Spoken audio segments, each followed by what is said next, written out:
İkinci Dünya Müharibəsi milyonlarla insanın həyatını dəyişdirən bir dövr. Bu müharibənin səssiz qəhrəmanları arasında həyat qurtaran cərrahlar da var idi. Onlardan biri də Xudatzadə Əhməd idi. İndi onu oğlu Fikrət bəy belə yad edir. O 41-45-ci illərə qədər öz xidməti dövründə çox sayda hərbiçiləri xilas edib, müalicə edib və həyata qaytarıb, yenidən döyüşə qaytarıb. Kerç müharibəsində, Stalingrad müharibəsində o orada işləyib, hərbi səhra cərrahı kimi. Orada hər yerdə müharibə gedir, uçul, dağıdılır. Çadır qurulur, çadırın içində əməliyyat şəkillərdə də var. 1943-cü ildə o müharibənin ən qızğın gedən dövründə bu paronla xəstələri aparanda bomba, təyyarələrdən bomba atılıb, parça-parça oldu. 2 nəfər o boyda deməli parondan 2 nəfər sağ çıxıb, çünki atam yaxşı yüzməyi də bacarırdı. O həm də yara almışdı. Cəbhədə yaralı əsgərlərin həyatını xilas edən bir cərrah. Onun hekayəsi sadəcə tibbi bacarıqları ilə deyil, həm də insani dəyərləri ilə yadda qalır. Çox gözəl insandır, çox qayıq geniş.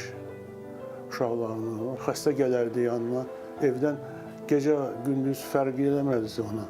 Gəlib gedirdi. Əsir düşən almanlar da müalicə edir. Belə bir hadisə olubdur ki, 68-ci ildə onlardan sağ qalan, o vaxtda SR dövründə heç kimi xaricə buraxmırdılar ki, sağ qalanların xahişi ilə bizim dövlət icazə vermişdi, onlar görüşmək istəyirdilər. Çünki onları da bu həyata qaytarıb, təsəvvür edirsiniz, düşməni vuruşub, hansı ki gəlib öldürməyə. Ona baxmayaraq, onları da həyata qaytarıb. Güllələr yağış kimi yağır, torpaq qanla qarışır. Hər addımda bir ölüm, hər nəfəsdə bir ümid. Hazırda Əhməd Xudatzadənin yolunu oğlu Soltan Xudatzadə və nəvələri davam etdirir.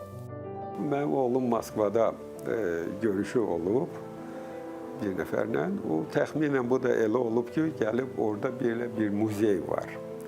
O da Rusiya Hərbi Nazirliyinin təşkil elədiyi belə bir muzeydir, Muzey Patriotov. Girəndə daxildə görüb böyük bir monitorda Xudatzadə Əhməd Kərimoğlu bir maraqlanıb başlayıb, maraqlanıb görüb onun barəsində orada monitorda yazılar gedir, sonra bax, indi şəkil də var jurnalda. Bunların hamısını görüb, bir-bir çəkib, bunlardan bizim heç birimizin xəbərimiz olmuyor.